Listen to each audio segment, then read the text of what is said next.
नमस्कार साहित्य उत्सव। मैं हर्षदा गायकवाड़। दोस्तों, आज 14 सितंबर यानी हिंदी दिवस। हम बड़ी ही सहजता से कहते हैं कि हिंदी हमारी राष्ट्रभाषा है, पर वास्तव में हिंदी हमारी राष्ट्रभाषा नहीं बल्कि राजभाषा है। इसे ध्यान में रखते हुए हिंदी का कार्य, उसकी उपयोगिता और हमारी राजभाषा के रूप में हिंदी का महत्व, ये सब समझ लेना भी हमारे लिए उतना ही जरूरी है। स्वातंत्र पूर्व कालखंड से आज तक हमारे इस बहुभाषिक देश को एक सूत्र में बांधने का काम हिंदी ने बड़ी ही सहजता से किया है। इसमें हिंदी साहित्य, संगीत, चित्रपट, इन माध्यमों की विशेष भूमिका रही है। संविधान में हिंदी का स्थान एक राजभाषा के रूप में उसमें आते गए बदलाव और भारत में आज की हिंदी की स्थिति, इन सब के बारे में आज हिंदी दिवस के अवसर पर हमारे साथ बातचीत करेंगे श्रीयुत निशांत शाह, जो कि मूलतः बैंकर हैं और उनको हिंदी भाषा, साहित्य, इतिहास, तंत्रज्ञान, इन अलग अलग विषयों में विशेष रुचि है। तो सुनते हैं हिंदी दिवस विशेष प्रसारण। निर्मिति साहित्य उत्सव। संहिता लेखन सादरीकरण श्रीयुत निशांत शाह। तांत्रिक सहाय्य शुभम देशमुख। साहित्य उत्सव के इस परिवार के लिए मैं निशांत आज 14 सितंबर के इस अनोखी शाम में आपका स्वागत करता हूँ। दोस्तों, जैसे कि आप सभी को ज्ञात है, आज हमारे भारतवर्ष में हिंदी दिवस मनाया जा रहा है और साहित्य उत्सव का एक ये प्रयास है कि क्या है राजभाषा, इसकी जानकारी हम सब तक पहुंचे और उसमें मैं अपना यथासंभव योगदान देने की कोशिश कर रहा हूँ। मेरा नाम है निशांत शाह और राजभाषा और उसके संवैधानिक पहलू, इस पर आज हम चर्चा करेंगे कि भारत की राजभाषा क्या है, वो भारत की राजभाषा कैसे बनी, संविधान में उसके क्या दिशा निर्देश या नियम हैं, उसके बारे में आज हम विस्तार से इस सत्र में चर्चा करेंगे और जानने की कोशिश करेंगे कि हमारी भारत की राजभाषा क्या है और एक नागरिक होने के नाते हमारे राजभाषा के प्रति क्या दायित्व है। तो मैं आप सभी का इस विशेष कार्यक्रम में स्वागत करता हूं और साहित्य उत्सव ने मुझे ये मंच प्रदान किया मेरे विचार रखने के लिए। उसके लिए साहित्य उत्सव परिवार का मैं ऋणी हूँ कि वो राजभाषा को इतने गंभीरता से ले रहे हैं और उसके प्रचार प्रसार के लिए अपने इस माध्यम का इस्तेमाल कर रहे हैं। तो दोस्तों, सर्वप्रथम आप सभी को हिंदी दिवस की अनंत अनंत शुभकामनाएं। आप कहेंगे, अभी आप कह रहे थे कि राजभाषा के बारे में चर्चा करेंगे और आप हिंदी दिवस की शुभकामनाएं क्यों दे रहे हैं? तो बहुत से लोगों के मन में ये कठिनाई है या जानकारी नहीं है लोगों के पास कि हिंदी ही हमारे देश की राजभाषा है। राजभाषा मतलब ऑफिशियल लैंग्वेज, अगर अंग्रेजी में कहा जाए तो, जिसमें देश का कामकाज हो सकता है और हमारे संविधान के अंतर्गत इसके लिए अलग अलग प्रावधान किए गए हैं, जिसके द्वारा हिंदी को हमारे देश की राजभाषा का दर्जा प्राप्त हुआ है। तो इस संदर्भ में बात करते हुए मैं आप सभी को ये सूचित करना चाहता हूँ कि संविधान के अंतर्गत हिंदी को राजभाषा का दर्जा दिया गया है और हिंदी ये हमारे देश की राजभाषा है, न कि राष्ट्रभाषा। अब आप कहेंगे निशांत जी, ये तो आप गलत कह रहे हैं, क्योंकि हम तो अब तक सुनते आ रहे हैं कि हिंदी है हमारे देश की राष्ट्रभाषा है, परंतु अब तक हमारी इस भाषा को राष्ट्रभाषा का दर्जा नहीं मिला है, क्योंकि संविधान के अंतर्गत 1965 मतलब 1965 में जो प्रावधान किए गए हैं, जब तक भारत का अंतिम नागरिक यह हिंदी बोल नहीं पाता, समझ नहीं पाता, तब तक अंग्रेजी ये उसके साथ चलती रहेगी, ऐसे प्रावधान किए गए हैं, जिसके कारण हिंदी को अब तक राष्ट्रभाषा का दर्जा नहीं मिल पाया है। इसकी भी जानकारी हम सबको होना उतनी ही जरूरी है जितनी बाकी जानकारी होती है। तो हम इस विषय की ओर आगे बढ़ते हैं। कथा सुनना तो हर किसी को अच्छा लगता होगा, जैसे मुझे भी लगता है कि कहानी सुनने मिले तो एक अच्छा एटमॉस्फेयर तैयार होता है, वातावरण तैयार होता है। तो कहानी से ही शुरुआत करता हूँ कि राजभाषा कैसे बनी है हमारे देश की। तो दोस्तों एक चीज ध्यान में रखिए, हम 150 साल तक अंग्रेजों की गुलामी में थे, यानी हमारे ऊपर अंग्रेजी हुकूमत हावी थी। स्वतंत्रता के बाद भी आज भी हम कई बार एक वाक्य सुनते हैं, अंग्रेज चले गए पर अंग्रेजी छोड़ गए। तो हमारे देश पर अंग्रेजों का राज होने के कारण देश में अंग्रेजी भाषा बहुत इस्तेमाल हो रही थी, हमारी भाषाओं का क्षय हो रहा था या वो कम इस्तेमाल हो रही थी। और इसी कारण देश जब स्वतंत्र हुआ तब देश की कोई राजभाषा थी ही नहीं, सब कामकाज अंग्रेजी में चल रहा था, या कई जगह पर अन्य स्थानीय भाषाएं मतलब लोकल लैंग्वेजेस में कामकाज चल रहा था। परंतु ये समस्या आई स्वतंत्रता के बाद। विजया लक्ष्मी पंडित जी, जवाहरलाल नेहरू जी की बहन, ये जब विदेश गई, जिस किसी देश में गई हो, उस देश में एक कानून था कि आपके क्रेडेंशियल्स मतलब उनकी जानकारी जो थी विजया लक्ष्मी पंडित जी की, वो एक तो उनको उस देश की राजभाषा में मतलब ऑफिशियल लैंग्वेज में प्रदान करनी थी, या तो भारत की राजभाषा में देनी थी। अब स्वतंत्रता के बाद हमारी राजभाषा तय नहीं हुई थी, उस कारण उन्होंने अपने क्रेडेंशियल्स या अपनी जानकारी अंग्रेजी में दी, जो उस देश ने लेने से इनकार किया। अब यहाँ पर गंभीर समस्या उत्पन्न हुई कि किया क्या जाए ऐसी परिस्थिति में, क्योंकि भारत की तो कोई राजभाषा थी नहीं और उस देश में अंग्रेजी इस्तेमाल नहीं की जा रही थी। इस मामले में उन्होंने एक ट्रांसलेटर दिया, जिसने उस अंग्रेजी के क्रेडेंशियल्स को उस देश की राजभाषा में अनुवादित किया, तब जाकर वो चीजें वहां पर मानी गई और वो स्थिति उस तरीके से संभाल ली गई। परंतु जब विजय लक्ष्मी पंडित जी भारत आई, तब उन्होंने जवाहरलाल नेहरू जी से, हमारे तत्कालीन पंतप्रधान जो थे, उनसे इस विषय पर चर्चा की कि ये ऐसा हमारे देश के बारे में होना ये ठीक बात नहीं है। और इस विषय पर चर्चा विचर्चा हुई और सामान्य रूप से हिंदी का नाम आगे आया कि हिंदी को हमारे देश की राजभाषा बनाया जा सकता है। और तब जाकर 14 सितंबर 1949 मतलब 14 सितंबर 1949 को हिंदी को हमारे देश की राजभाषा का दर्जा मिला। और जब संविधान लागू हुआ, आप सभी को वो तिथि पता है, 26 जनवरी 1950 से हमारे देश की राजभाषा ये हिंदी कहलाई गई। अब संविधान में हिंदी को लेकर अलग अलग प्रावधान हुए, जो 343 343 से लेकर 351 तक अनुबंध है। उनके अंतर्गत हिंदी के बारे में अलग अलग दिशा निर्देश दिए गए, जो संविधान के अंतर्गत है, यानी सरकार के सभी कार्यालयों, सरकार के अन्य विभागों, सरकार के जो अंडरटेकिंग्स हैं, मतलब सरकारी उपक्रम कहे जाए, जैसे बैंक कहे जाए, बीमा कंपनियां कही जाए, या अन्य जो कोई उपक्रम है सरकार के अंतर्गत, उन सभी पर राजभाषा नियम ये लागू होते हैं।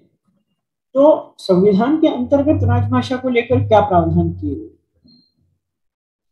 तो ये अब हम जान लेते हैं, ताकि हमें भी ध्यान रहे कि संविधान के अंतर्गत राजभाषा को लेकर क्या प्रावधान है। एक नागरिक की कहे या एक सरकारी कार्यालय में सरकारी उपक्रम के कार्यालय में कार्यरत कर्मचारी के खुद के क्या दायित्व हैं, उन पर थोड़ा प्रकाश मैं डालने की कोशिश करता हूँ, पर उनको इतना क्लिष्ट मैं नहीं बताऊंगा जितना संविधान में या कानूनी भाषा में बताया गया है।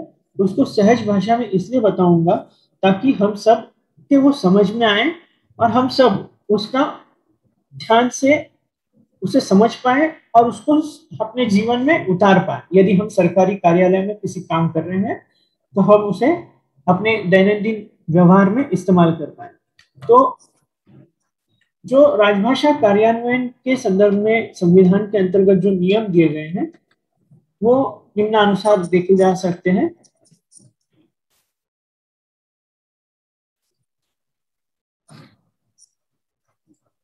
संघ की राजभाषा ये हिंदी होगी।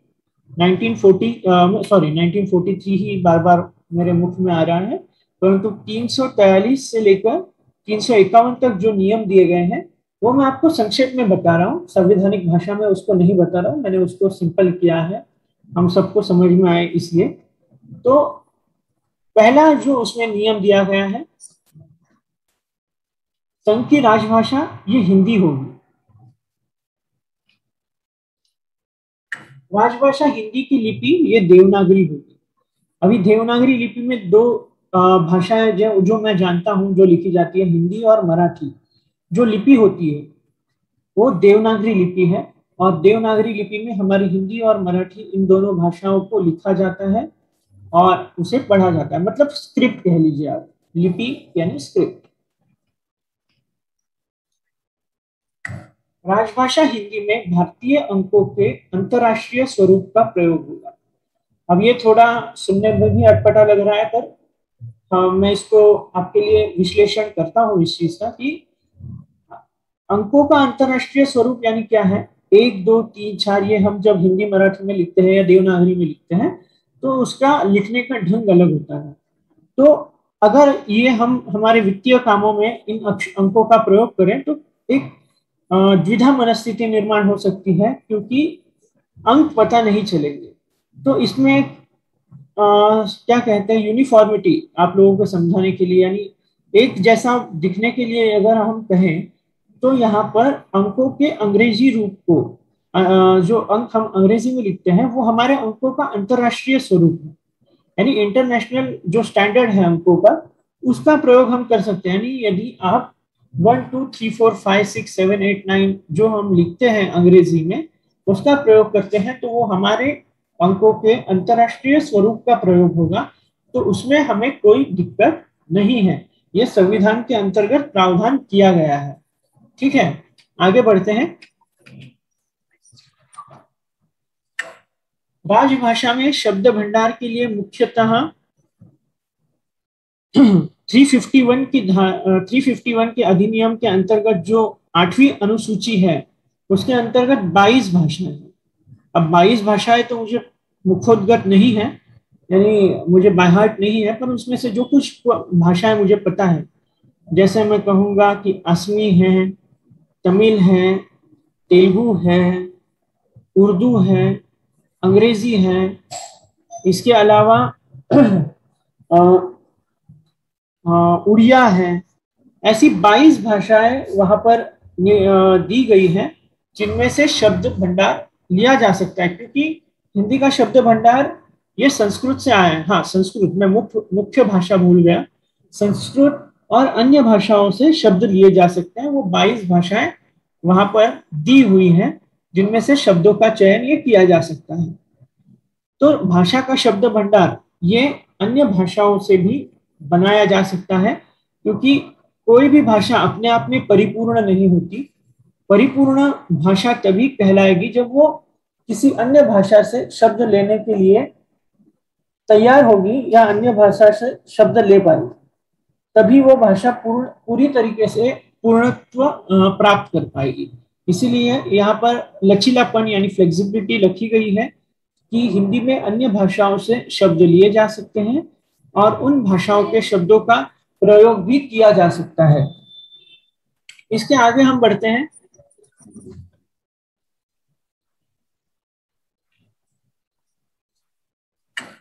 राजभाषा अधिनियम 1967 के अंतर्गत धारा 3(3) है।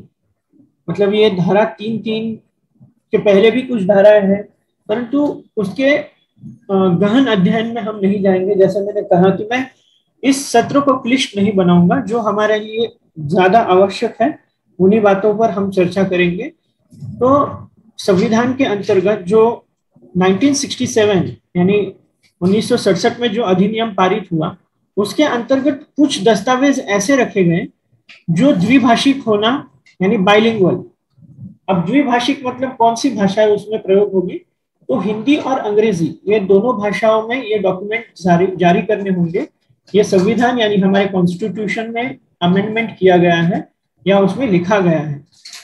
यदि इन नियमों का उल्लंघन होता है तो उस सरकार उस कार्यालय पर या उस व्यक्ति पर कार्रवाई हो सकती है, परंतु क्योंकि हमें हिंदी को बढ़ाना है, हिंदी को राजभाषा का दर्जा देते हुए उसको आगे इस्तेमाल करना है, इसलिए कार्रवाई कम से कम की जाती है और लोगों को प्रेरित किया जाता है कि वो अपने अधिक से अधिक काम हिंदी में करें। तो इनमें कुछ दस्तावेज ऐसे हैं जैसे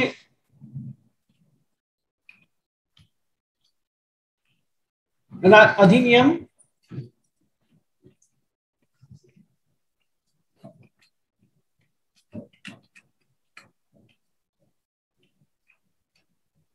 परिपत्र मतलब सर्कुलर्स, कुछ विभागों के जैसे सर्कुलर्स इशू किए जाते हैं, वो बाइलिंगुअल होने चाहिए।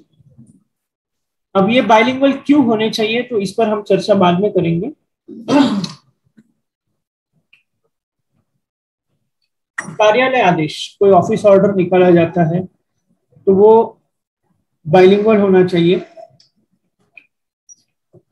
ज्ञापन, एडवर्टाइजमेंट यदि कोई दी जाती है तो बाइलिंगुअल होनी चाहिए। अन्य आदेश, अदर जो कुछ ऑर्डर्स इशू किए जाते हैं वो बाइलिंगुअल होने चाहिए, दो भाषाओं का उनमें प्रयोग किया जाना चाहिए।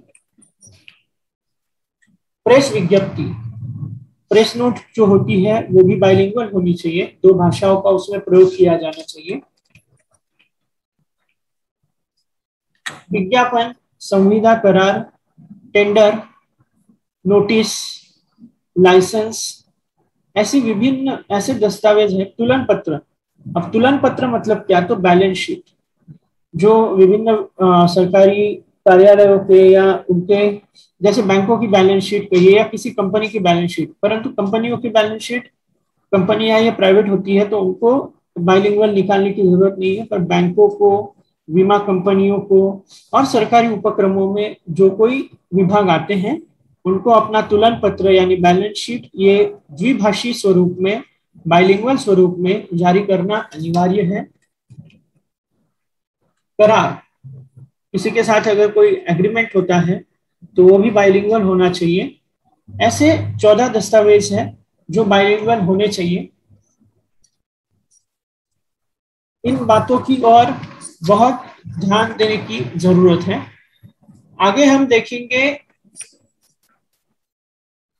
राजभाषा नियम 1976। अब इसके पहले मैं आपको ये बता देता हूँ कि बाइलिंगुअल वो चीजें क्यों होनी जरूरी थी 1967 की धारा 3(3) की, क्योंकि हमारे देश में कुछ प्रदेश ऐसे हैं जहां पर हिंदी इतनी ज्यादा समझी नहीं जाती, तो उन लोगों को भाषा के वजह से कोई चीज समझ में न आए, ऐसा न हो, इसलिए हमारे यहाँ कुछ या सभी सरकारी कामकाज जो होते हैं वो द्विभाषी स्वरूप में होते हैं। अंग्रेजी और हिंदी इन दोनों भाषाओं का प्रयोग किया जाता है और किया जाता रहता है, क्योंकि किसी भी व्यक्ति को भाषा के कारण उस चीज तक पहुंच ये दुर्लभ ना हो, ये इसके पीछे का एकमात्र कारण है। अब हम बढ़ते हैं 1976 के नियम के अनुसार नियम की ओर। 1976 का नियम ये क्या है, तो 1976 का नियम ये पत्राचार की दृष्टि से बनाया गया है। विभिन्न सरकारी विभाग, सरकार के अंडरटेकिंग डिपार्टमेंट्स कहिए या जो कोई अंडरटेकिंग इंस्टीट्यूट्स हैं जैसे बैंक है, बीमा कंपनियां हैं, अन्य चीजें हैं, तो वहां पर जो पत्र व्यवहार होता है, क्योंकि पत्र व्यवहार से ही सब चीजें चलती है, तो पत्र व्यवहार के लिए 1976 के नियम में बातें कही गई है, उनकी ओर हम ध्यान अपना केंद्रित करते हैं और उन बातों को जानने की कोशिश करते हैं।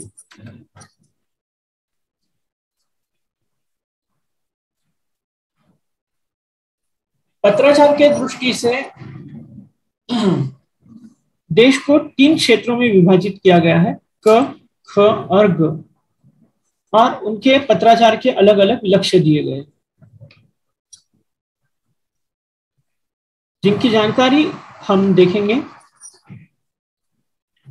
क क्षेत्र, इसको पत्राचार का लक्ष्य ये 100% का दिया गया कि क क्षेत्र के पत्राचार ये हिंदी में 100% होने चाहिए।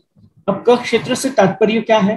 क क्षेत्र यानी वो राज्य जहां की मातृभाषा ये हिंदी है, जैसे दिल्ली, हरियाणा, बिहार, उत्तर प्रदेश, ये राज्य जहां की मातृभाषा ये हिंदी है, तो या वहां की राजभाषा ये हिंदी है, तो वहां के पत्र व्यवहार ये 100% हिंदी में होने चाहिए, ये सरकार का आदेश है। ख क्षेत्र यानी वो राज्य जहां की मातृभाषा या जहां की कार्यालयीन भाषा ये हिंदी नहीं है, इसमें महाराष्ट्र, गुजरात, राजस्थान ऐसे राज्य आते हैं जिनकी मातृभाषा ये हिंदी नहीं है, और वहां पर जैसे महाराष्ट्र की राज्य भाषा या महाराष्ट्र की मातृभाषा ये मराठी है, इसलिए महाराष्ट्र के लिए पत्राचार का लक्ष्य हिंदी में ये 90% का है, 100% का नहीं है।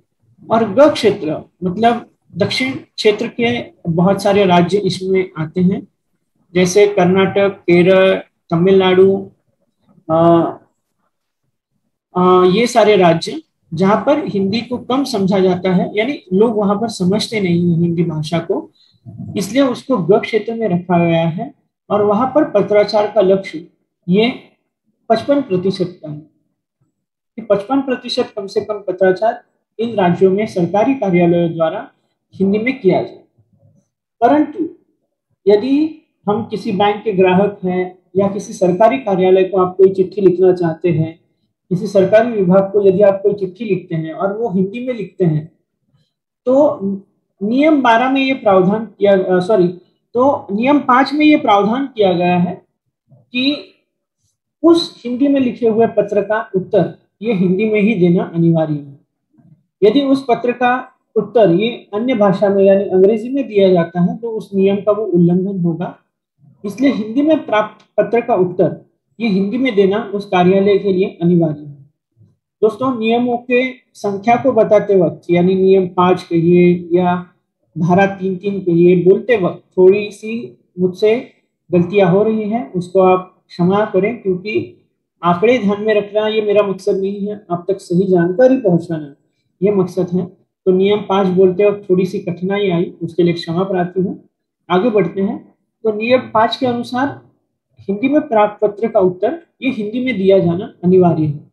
ये तो हुए 1976 के अंतर्गत जो नियम सरकार ने जारी किए हैं, तो उसकी हमने यहाँ पर जानकारी ली।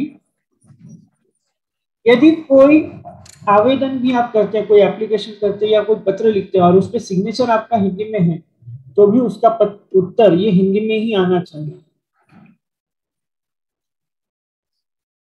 और ऑफिस के हर कर्मचारी को, सरकारी कार्यालय हो या उनके अंतर्गत जो विभाग हैं या सरकार के जो अन्य उपक्रम हैं, उनमें हर एक कर्मचारी को हिंदी का कार्य साधक मतलब कार्य साधक को यदि हम अंग्रेजी में कहें तो वर्किंग नॉलेज उस व्यक्ति को होना आवश्यक है। यदि उस व्यक्ति को वर्किंग नॉलेज नहीं है तो ये कार्यालय की रिस्पॉन्सिबिलिटी है कि उस व्यक्ति को भारत सरकार के अंतर्गत हिंदी में वर्किंग नॉलेज के संदर्भ में जो कोई कार्यक्रम चलाए जाते हैं, प्रशिक्षण कार्यक्रम, वहां पर उसको नामित करके उसको प्रशिक्षित करना। ये हमने समझा कुछ नियमों को जो हमारे दृष्टि से, सामान्य व्यक्ति के दृष्टि से, यदि कोई राजभाषा में करियर करना चाहता है उनके दृष्टि से हमने इन बातों को समझा। आगे बढ़ते हैं।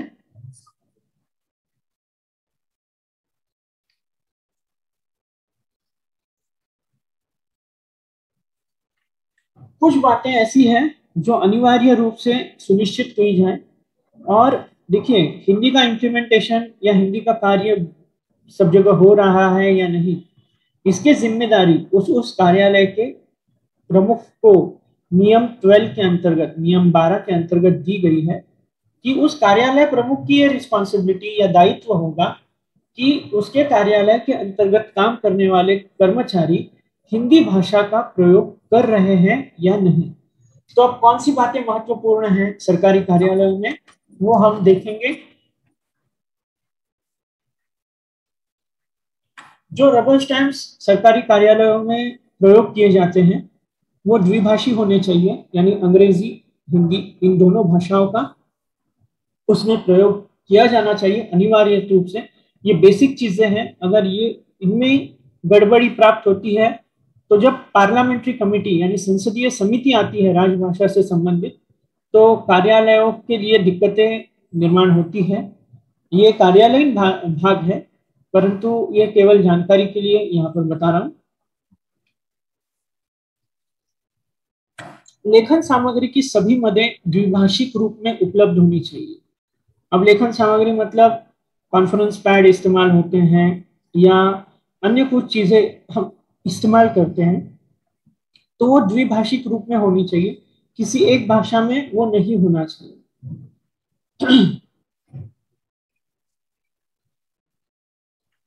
जो नेम प्लेट्स होते हैं या बोर्ड्स होते हैं कार्यालयों के, वो 3 भाषाओं में होनी चाहिए, क्षेत्रीय भाषा, हिंदी और अंग्रेजी। इस क्रम में हमारे कार्यालयों के बोर्ड ये उपलब्ध होने चाहिए।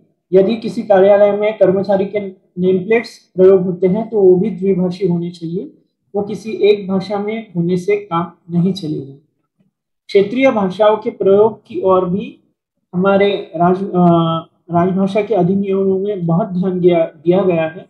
केवल हिंदी नहीं, तो देश की हमारी जितनी अपनी भाषाएं हैं उनका प्रयोग ज्यादा बढ़े, इसके लिए बहुत प्रयास किए जा रहे हैं और अभी किए जाने भी हैं। जैसे मैंने कहा, काउंटर बोर्ड यदि कहीं होते हैं तो वो भी द्विभाषिक और या त्रिभाषिक होने चाहिए। स्थानीय भाषा में स्थानीय भाषा का भी प्रयोग उसमें होना चाहिए, और स्थानीय भाषा के प्रयोग से ही हमारी भाषाओं को आगे बढ़ाया जा सकता है, तो उनका प्रयोग ये हम सबको सुनिश्चित करना चाहिए यदि हम किसी सरकारी कार्यालय में काम कर रहे हैं। तो रजिस्टर, फाइल आदि के जो शीर्ष होते हैं, मतलब जो ऊपर का हेडिंग होता है कि किस चीज का रजिस्टर है, किस चीज की फाइल है, तो वो बाइलिंगुअल होना चाहिए।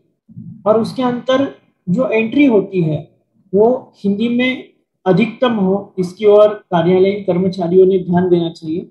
जैसे अगर उदाहरण के तौर पर लेना चाहूँ कि बैंकों के शाखाओं में लॉकर रजिस्टर होता है, उसमें उसमें लॉकर धारक का नाम, लॉकर धारक किस तिथि को आया, उसने किस तिथि को लॉकर का इस्तेमाल किया, ये यदि जानकारी हिंदी में लिखी जाती है तो उसको उत्कृष्ट माना जा सकता है।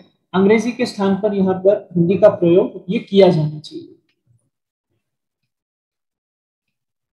तो ये तो थी संविधान से संबंधित कुछ बातें जिन पर मैंने चर्चा की। और अब मैं एक महत्वपूर्ण बात के साथ और एक कविता के कुछ पंक्तियों के साथ आप लोगों से इजाजत चाहूंगा। हमारे देश के पहले राजभाषा अधिकारी कौन हैं, ये मेरा एक सवाल है, परंतु यहाँ पर एक मार्गी चर्चा चल रही है, यानी केवल मैं बात कर रहा हूँ, तो आप केवल सोच सकते हैं। यदि किसी को जवाब पता है तो बहुत बहुत बधाई कि आपको पता है कि हमारे देश के पहले राजभाषा अधिकारी कौन थे, और यदि नहीं पता है तो आज आप जान जाएंगे। दोस्तों, हमारे देश के पहले राजभाषा अधिकारी जो हैं या जो थे वो श्री डॉक्टर हरिवंश राय बच्चन जी थे, अमिताभ बच्चन जी के पिताजी। और उन्होंने राजभाषा में कैसे काम किया, कैसे राजभाषा के लिए उन्होंने अपने दायित्व का निर्वहन किया, ये यदि आपको पढ़ना हो, पढ़ने की लालसा ये साहित्य उत्सव के हर सदस्य में दिखाई देती है। इसलिए इस बात से मैं अपनी वाणी को विराम दूंगा कि आप लोगों को डॉक्टर हरिवंश राय बच्चन जी का दशद्वार से लेकर सोपान तक, ये उनकी आत्मकथा को जरूर पढ़ना होगा। तब आप जान पाएंगे कि एक राजभाषा के अधिकारी के तौर पर जब उन्होंने कार्य अपना प्रारंभ किया तो कौन कौन सी समस्याएं उनके सामने आई। उसके अलावा श्री अमिताभ बच्चन जी का जो यात्रा है, उनकी जो यात्रा है भारतीय फिल्म जगत की ओर, उसकी भी जानकारी आपको इसके अंतर्गत मिलेगी। तो जरूर आप इसको पढ़ें, जिस किताब का नाम मैंने अभी आपको बताया, और हमारे देश के पहले राजभाषा अधिकारी को जानने का आपको उससे अवसर मिलेगा। इससे आगे मैं उन्हीं की एक कविता से आज की मेरी वाणी को विराम दूंगा, और यदि आपके मन में राजभाषा को लेकर कोई सवाल है तो आप मुझे बेझिझक कभी भी संपर्क कर सकते हैं। श्री हरिवंश राय बच्चन जी की जो कविता मुझे पसंद है और आज के हिंदी दिवस के अवसर पर उसका प्रयोग या उसका पठन करना ये उतना ही मुझे अच्छा लगेगा। तो कविता है, कोशिश करने वालों की कभी हार नहीं होती। लहरों से डरकर नौका पार नहीं होती, कोशिश करने वालों की कभी हार नहीं होती। नन्ही चींटी जब दाना लेकर चलती है, चढ़ती दीवारों पर 100 बार फिसलती है। नन्ही चींटी जब दाना लेकर चलती है, चढ़ती दीवारों पर 100 बार फिसलती है। गिरकर चढ़ना, चढ़कर गिरना ना उसे अखरता है। गिरकर चढ़ना, चढ़कर गिरना ना उसे अखरता है। मेहनत उसकी आखिर बेकार नहीं होती, कोशिश करने वालों की कभी हार नहीं होती। दूसरा जो इसका बंध है वो इस प्रकार है। डुबकिया सिंधु में गोताखोर लगाता है, डुबकिया सिंधु में गोताखोर लगाता है, जा जाकर खाली हाथ वापस लौट आता है। डुबकिया सिंधु में गोताखोर लगाता है, जा जाकर खाली हाथ वापस लौट आता है। मिलते नहीं सहज ही मोती गहरे पानी में, मिलते नहीं सहज ही मोती गहरे पानी में। मुट्ठी उसकी खाली हर बार नहीं होती, कोशिश करने वालों की कभी हार नहीं होती। अंतिम पद जो इस कविता का है, जो मुझे और हम सभी के लिए बहुत प्रेरणादायक है। असफलता मतलब फेलियर, असफलता एक चुनौती है, उसे स्वीकार करो। असफलता एक चुनौती है, उसे स्वीकार करो। क्या कमी रह गई देखो और सुधार करो। जब तक ना सफल हो नींद चैन को त्यागो तुम, जब तक ना सफल हो नींद चैन को त्यागो तुम। संघर्ष का मैदान छोड़ यूं मत भागो तुम। कुछ किए बिना ही जय जयकार नहीं होती, कोशिश करने वालों की कभी हार नहीं होती, कोशिश करने वालों की कभी हार नहीं होती। दोस्तों, इस कविता के माध्यम से मैं अंत में इतना ही कहना चाहूंगा। आज हिंदी दिवस के अवसर पर, मतलब 14 सितंबर के अवसर पर साहित्य उत्सव ने जो ये मुझे एक मंच उपलब्ध करवाया आप लोगों से मेरे विचार साझा करने के लिए, तो मेरा एक आप सभी से यही आग्रह है कि कोशिश करें हमारी भाषाओं के प्रति जो हमारे मन में अभिमान ये सोया हुआ है उसे जागृत करने की, अपनी भाषा का अधिकतम प्रयोग करने की, और अपनी भाषा को लेकर जो हमारे मन में कुंठा है, जो हम कम समझते हैं अपनी भाषा को, उस कुंठा को दूर कीजिए, अपनी भाषाओं का प्रयोग कीजिए, उन्हें समृद्ध बनाएं। बहुत बहुत धन्यवाद। दर्जेदार साहित्याचा आणि कलाकृतींचा आस्वाद घेण्यासाठी जॉईन करा साहित्य उत्सव व्हॉट्सॲप किंवा टेलिग्राम ग्रुप।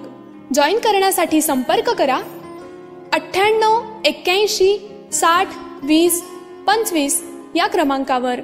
संपर्क क्रमांक पुन्हा एकदा 9881 60 2025।